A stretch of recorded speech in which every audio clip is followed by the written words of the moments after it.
Hey, what's up? Trying to get some coffee going.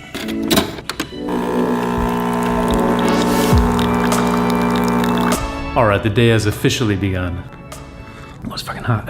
And you might be asking yourself why I'm in such a big ass room. I'm also asking myself that same question. I did 2 really interesting shoots in this room yesterday. Let me turn some more lights on here. I have no idea what I'm doing. So yesterday I moved from the Conrad to the Raffles here in Makati. Checked in and they were having some trouble like finding me a room, like it took them a while. So they were like, we're so sorry, blah, blah, blah. Here's your executive suite. It's smoking, but you know, we try to clear out the smoke after every guest. So, you know, if it's okay with you, just go up there, let us know. I walk in, I'm like, yeah, this'll do. So I checked in, got all my shit set up. And then I had 2 different massages yesterday. And they're both really interesting. And both of the girls were from a site called FetLife.com. The first girl, we started out right here because I was like, you know, let's use the room. Let's not just do the fucking bed thing. And I also kept my clothes on just because I was like, I don't know, try something different. And then we moved over here. And then finally we ended up over here on the table. I'll show you a sneak peek actually. White balance, color correction, of course you're interested. And we started on the couch. And then, yeah, just like a super awesome bubble butt. And then as soon as that was done, I had a couple come over, a guy and a girl. And it was like really, really interesting because the guy showed me how to tie up the girl. Because this guy was basically the first person to bring rope, like sort of sexual bondage type rope to the Philippines. And this was back in the early 90s and he's been doing it since then. So he's like a complete expert. One of the really cool things is he's actually cool to have his face out there, because he's like a community leader here in Manila. So he showed me how to tie some rope. I haven't edited this, but we started out like this and then, yeah. Pretty interesting. So that brings us to what I want to talk about today, which are the different communities in like sex, sexuality, whatever. Off the top of my head, the ones I can think about are swingers, kind of like the polyamorous people, Tantra, and then you've got like pickup. And then this is kind of a broad term, but kink, I guess. 5, maybe? Here, let me do some research. Communities in sexuality, swingers, polyamory, Tantra, because I think pickup is probably not even considered like a sexuality thing, blah, blah, blah. Glossary, all right, let's see what we got. So from what I understand, polyamory is when you try to have like multiple girlfriends or boyfriends, like real girlfriends or boyfriends, which sounds like 2 headaches, but you know. And now that I think about it, like the Mormons and polygamy, is that under polyamory? Probably not. In my thinking, polygamy is not about like sexuality and exploration or anything like that. I mean, it is, but the label is very much about religion and this is your duty and doing the right thing. I mean, of course it's about fucking, but you know, these fucking terms are cracking me up. Adelphogamy, adult buffet, hagamy, and big you sweetie. That's just dumb. Asexual, I have heard of that. That's when you don't want to fuck. Bigamy, a relationship in which one person is married to 2 spouses. So I obviously don't know shit about shit. I've read a few books about this kind of thing, like The Truth by Neil Strauss, The Ethical Slut by Dossie Easton and Janet Hardy. And here's another one, Sex at Dawn. Read that, that's pretty interesting. And for me, this whole sexuality thing began with, I guess, another category, which I didn't even think about, which is celibacy. You know, no sex before marriage. That was very much how I grew up. Then I got married, probably partially so I could have sex. Then I got divorced. Then I spent 3 years just single. And by that time I was 28, and the first community, this other different sexual community besides celibacy that I became aware of and became interested in was pickup. And pickup sort of became mainstream from the book The Game. And so from the no sex before marriage celibacy thing, I went into pickup, which is very much about get as much sex as you can with all the hot bitches. And that's very much a guy group. It's like all dudes. And it's definitely actually like a community. Like there's definitely some leaders and there's a lot of people who know each other. There's, you know, cross-pollination. And it's all about female psychology, evolutionary psychology, influence, personal development, getting rid of limiting beliefs. I think it's pretty interesting. And as a guy who really didn't know much about girls and also wasn't comfortable around girls, I think it was the right community for me at that time. Because of all the communities that I'm like aware of, I feel like pickup is the one that's the most grounded in reality. It's sort of like sales. As much as you might dislike sales and I don't like sales, sales is fucking grounded in reality. Salespeople, there's a lot of upward potential. If you succeed, you can make a fuck a lot of money. But if you don't sell, you just don't make money. It's commission based. There's no fat monthly salary to be like, yeah, okay, well, I'll sell more next month. Like, no, you don't sell, you don't eat. And my very first job out of college for like 2 weeks before I got a better job was doing cold calls for magazine sales. Oh, it was fucking harsh. And that's what pickup's about. You learn because you just get your face smashed over and over and over until like finally you're like, all right, I must accept reality. I must bend to the universal laws of like what actually is real. You can't have your head full of like crazy shit and do well if you're trying to do pickup. So that was good for me because it's like, all right, Disney bullshit, celibacy, religious shit, and then jump into the cold water of like the reality of how girls decide who they want to fuck. I was thinking I should vary up this video a little bit and then go out to like the pool or something, but look at this. It's like a typhoon out there. So all you would hear would be This is Manila, by the way, here in the Philippines. Pretty flat out there, but we're actually in the city center. I think we're just pointed away from the city center. This is Makati. And yeah, so pickup, I'm still interested in it. I think there's a lot of truth in it. I still try to kind of keep my skills up. Just a couple weeks ago in Singapore, I went to a real social dynamics boot camp, RSD Derek. And yeah, the main coach was great. The assistants were great. All of the guys who joined were pretty cool. So I think it's kind of popular in the sexual openness, sex positivity communities to shit on the pickup guys, but there's a lot of reality that the pickup guys are sort of uncovering. And so then the next sort of community that I became acquainted with were swingers. And I don't even know if you would call it like a swingers thing, but the first sort of group fucking was like a Craigslist sex party that I went to with a Filipina girl that I was banging, and there were 7 couples and then 1 single girl. And I talked about that in another video where I was in Shanghai walking around talking about group sex. So I went to a few more parties like that. They were all in Singapore, not a lot, maybe like 3, 4, 5, something like that. And I also started to meet up with some couples, like individual couples, again from like Craigslist. Like one in particular, I remember it was a girl who came down to meet me in the lobby. Pretty fucking hot. So we went back up to the room. The guy was there. We chit-chatted a little bit, but he was just sort of like sitting, watching, undress the girl, oral sex, fingering. And then I was so nervous, I couldn't like hardly get it up. And then after a while, finally, so embarrassing, can like put a condom on and fuck her. And then he was like, you can slap her if you want to. You want to slap her? And I was like, yeah, actually, okay. Yeah, help me get hard slapping the bitch. Why is that? Who knows? But it's a thing. And then I remember he was like, say thank you for fucking me. So she was like, thank you for fucking me.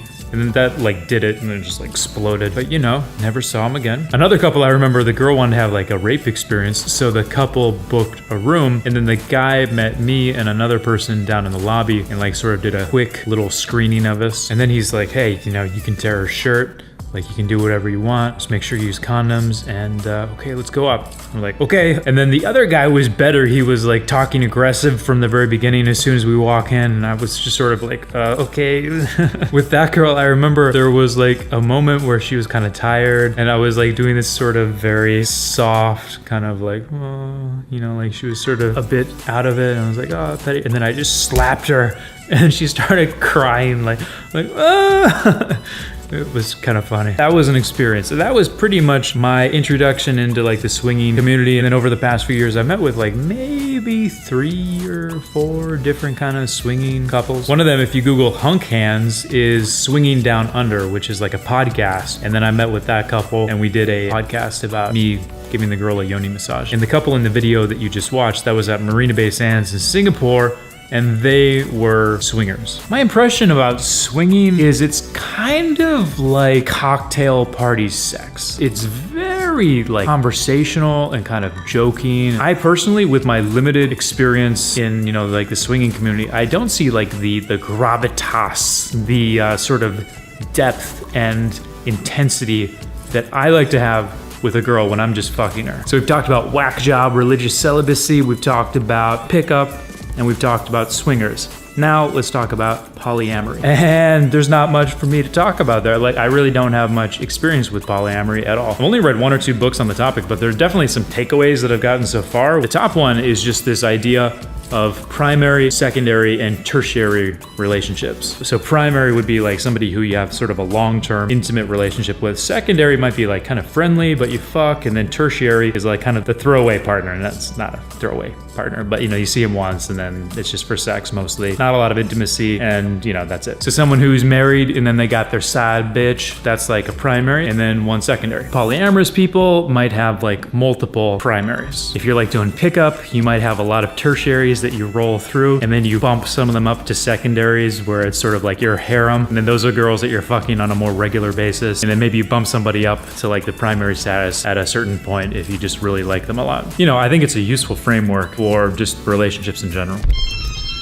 I missed breakfast and I just called the front desk to see if I could get them to send it up. Let's see. Hi, good morning. That's awesome. Thank you very much. Oh yeah, breakfast in the room.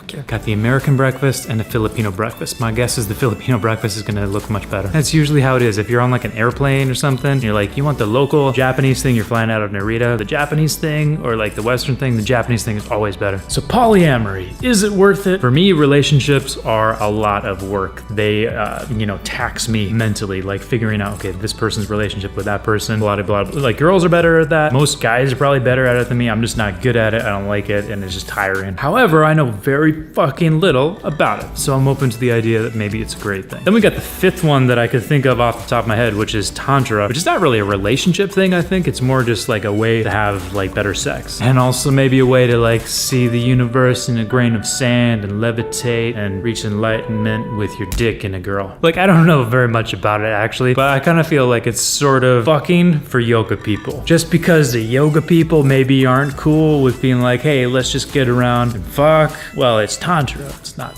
fucking, it's Tantra. Maybe, I don't know. I'm actually interested to find out more about it. Wait, I said Tantra was the fifth one? That was the fourth. The fifth is something I've just been introduced to very recently, which is Kink. And the Kink community kind of found me more than I found them, because with these videos, I put them up on like maybe 15 or 20 different sites all across the internet. And while I might get like 1 million views on xvideos.com or xnxx.com for some of these videos, I'll get like maybe 5 comments, 10 comments, 15 comments, and they're usually like, the guy has herpes on his lip, which I don't, but that's, yeah, it's just shit like that. But the two sites where I've gotten like the most real kind of comments and stuff are xHamster and FetLife. And FetLife wasn't even on the original list of sites that I uploaded to. It was some girl in Manila here at the beginning of the year, 2018, who told me just something in passing about FetLife. And then I was like, oh, FetLife, I should see if that has a video hosting thing. They do. Okay, cool. I just gave it to my guy who uploads all my videos, and then lo and behold, I like actually check in. I'm like, why are there so many people commenting on my shit? And it's because FetLife is basically like the Facebook for people who are into fetishes or kinky stuff or BDSM or anything like that. So for my 2018 Asian Summer Squirting Tour, I started out in Singapore for 1 weekend, and I went to a munch, which is where the FetLife people meet up. That's what they call it. They call it a munch. It's not a meetup, it's a munch. One of the most interesting things was I talked to like 2 or 3 different sub guys, and coming from more of the pickup background, being a sub guy is like being a fucking beta. You want to be beta or you want to be alpha? You want to be alpha, you don't want to be beta. That's like the thinking, right?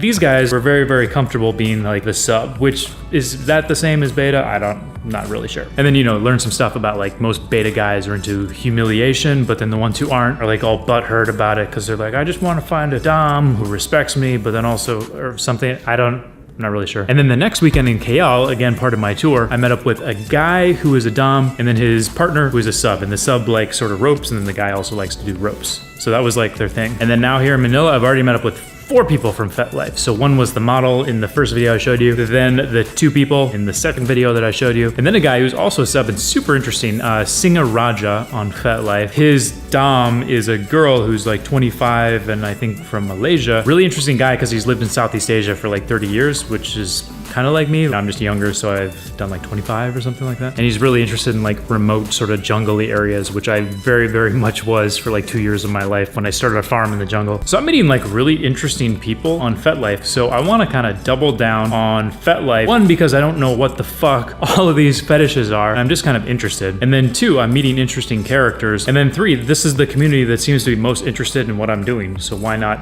figure out what they're doing? So I'm thinking podcasts, because I'm having interesting conversations with these people. I might as well share them with you and also just make it more a part of my business, because if I don't integrate shit into like my business and like my life, then it just sort of falls away as like a secondary priority. So if I make it like a podcast, like a thing that I do, and then I've got like someone who helps with scheduling and stuff like that, it'll be like a regular part of my week where I just meet interesting people and have interesting conversations about sex and fetishes and relationships.